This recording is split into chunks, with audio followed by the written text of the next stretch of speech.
Hello everybody and welcome to the 7th video in our series of videos on the Middle Ages. This one is entitled Faith Without Wisdom is a Dangerous Thing. As always, we begin with our learning outcomes, so by the end of this presentation you guys should be able to tell me what the structure of the Christian church was during the Middle Ages. You guys should be able to give me 2 facts about the Great Schism, and finally you guys should be able to give me 2 facts about the Crusades. We have looked at the lives of kings, lords and ladies and knights during the Middle Ages, and now we're going to look at the most important institution in the Middle Ages, the Christian church, and how it affected their lives. First, we're going to look at the structure of the church. So at the top of the church was the Pope. He was, and to this day is seen as, God's representative on earth.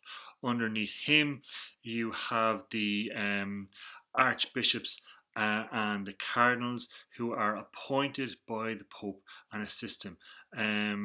At the moment there are 216 cardinals in the Catholic Church.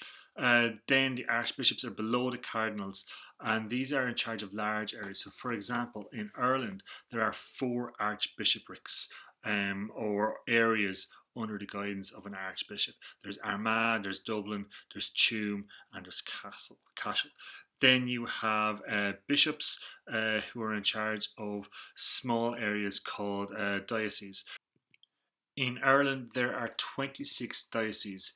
So these dioceses and archdioceses were drawn up at the Synod of Kells, which was held in 1152.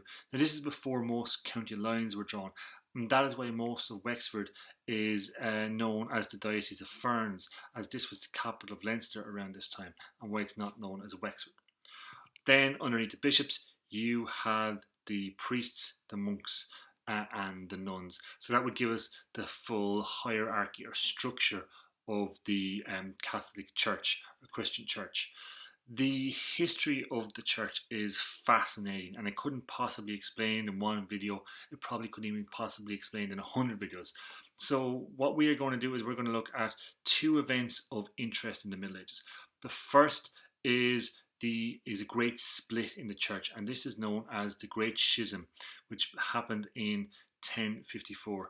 So schism means split, or the division between strongly opposed sections or parties. The roots of this schism go all the way back to the Romans, when an emperor called Emperor Diocletian divided the Roman Empire into East, which we can see here in purple, and West, which we can see here in red, in 285 CE. Now, as well as having cardinals in the Middle Ages, there were also 5 patriarchs. So patriarchs were the highest office in the church, and they were divided into 5 sections. One of the sections was in Rome, and the Patriarch of Rome was also the Pope, and he was supposed to have the highest honor of all the patriarchs.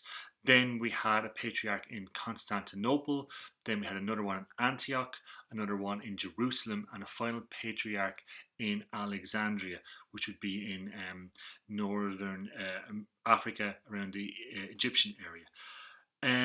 However, there were massive disagreements over doctrine.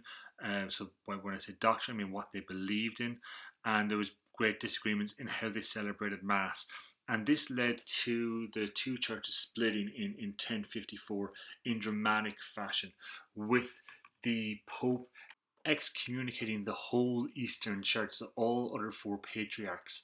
And then in retaliation, the Eastern Church excommunicated the Pope back. This led to the formation of the Eastern Orthodox Church, and this split exists to this day within Christianity. Now, there were attempts to heal this split, with one of the most defining things of the Middle Ages coming from this desire to heal the split, and that was the Crusades.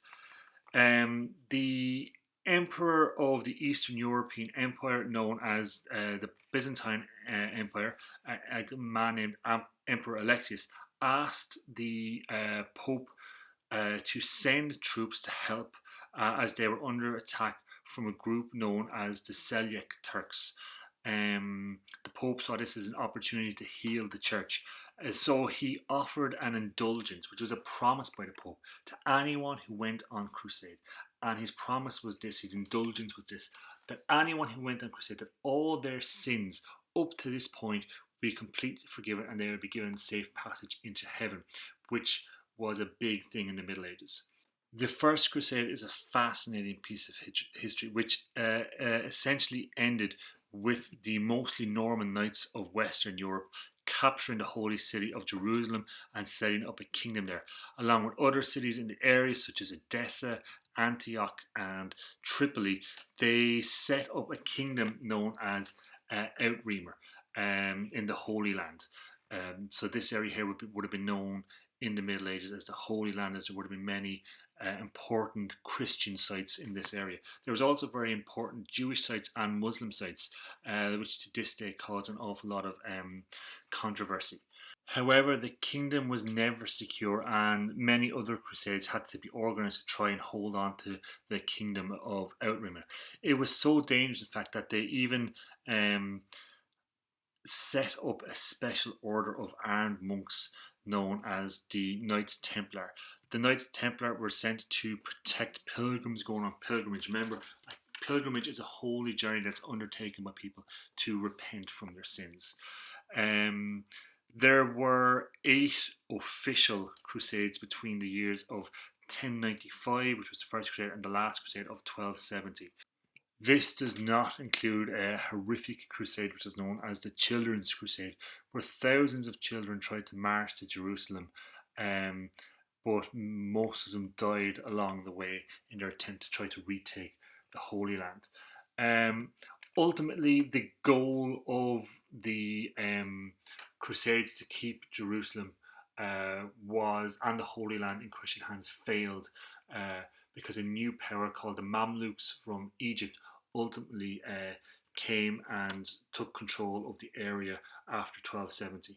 And they were in control of the Holy Land after that, and it never fell back into Christian hands. So that brings us to the end of our presentation. So by now you guys should know the structure of the Christian Church. You guys should at least know 2 facts about the Great Schism of 1054. And finally, you guys should know 2 facts about the Crusades. Thanks for watching. Hope you guys got something good from this video.